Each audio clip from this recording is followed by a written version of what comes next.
দেশে ব্যবসা বাণিজ্যের পরিস্থিতি বলতে যেটা আমরা এখন বর্তমান অবস্থান, এটা খুবই নাজুক, খুবই খারাপ। এটা খারাপ বললে এই জন্যে বলা হচ্ছে যে অ্যাকচুয়ালি আমাদের দেশে অনেকগুলো এই ইভেন্ট পার হয়ে গেছে যেগুলো আমাদেরকে অনেক ক্ষতি করেছে।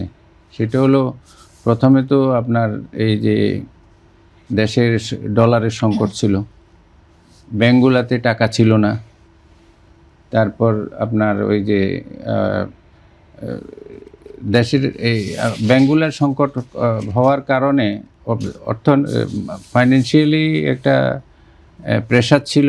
আমরা এলসি টেলসি খুলতে পারিনি, ডলারের শর্টেজের জন্য আমরা কষ্ট করছি, অনেক সাফার করতে হয়েছে। পদ্মা সেতু, মেট্রো রেল এবং এলিভেটেড এক্সপ্রেসওয়ে নির্মাণের গর্বিত অংশীদার বসুন্ধরা সিমেন্ট। বিদেশে টাকা পেমেন্টগুলো দিতে পারে না অনেক ব্যাংক, যার জন্য আমাদের এলসিও অনেকে রিসিভ করে নেয়। এতে করে আমাদের ব্যবসার ভিতরে একটা ব্যাড ইমপ্যাক্ট হয়েছে, ওভারঅল দেশের ইমেজেরও একটা ক্ষতি হয়েছে।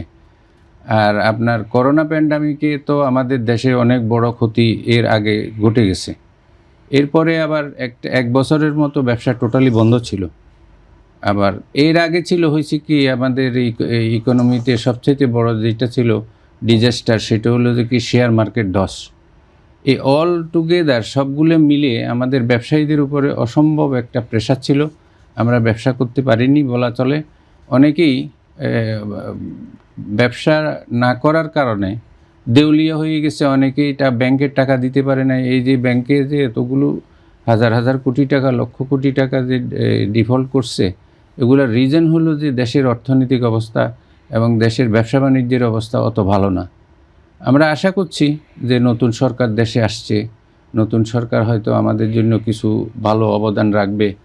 তবে সেই ক্ষেত্রে ব্যবসা বাণিজ্যের অবদান রাখতে গেলে আমি মনে করি একটু দক্ষ মন্ত্রী, যেই সব ক্ষেত্রে ব্যবসাকে উন্নতি করার জন্য মন্ত্রীদের এই হস্তক্ষেপ দরকার হয়, সিদ্ধান্তের প্রয়োজন হয়, সেই সব মন্ত্রণালয়গুলো এই ব্যবসায়ীদের দিয়ে গঠন করলে অনেক ভালো হবে। এবং আমরা আশা করি যে এটা এই ব্যবসায়ী দ্বারা পরিচালিত হবে এবং দেশে আমরা ইনশাল্লাহ ব্যবসা ভালো করতে পারবো। তবে আমাদের যে ঘাটতি হয়ে গেছে, ফাইন্যান্সিয়াল ক্রাইসিস, ব্যাংকের শর্টেজ অফ ডলার, তারপরে আপনার এই মানি মার্কেটের শর্টেজ, সবগুলা যদি ওভারকাম করতে হয় আমাদের বেশ সময় লাগবে এবং নতুন সরকারকে অনেক ব্যাক পাইতে হবে।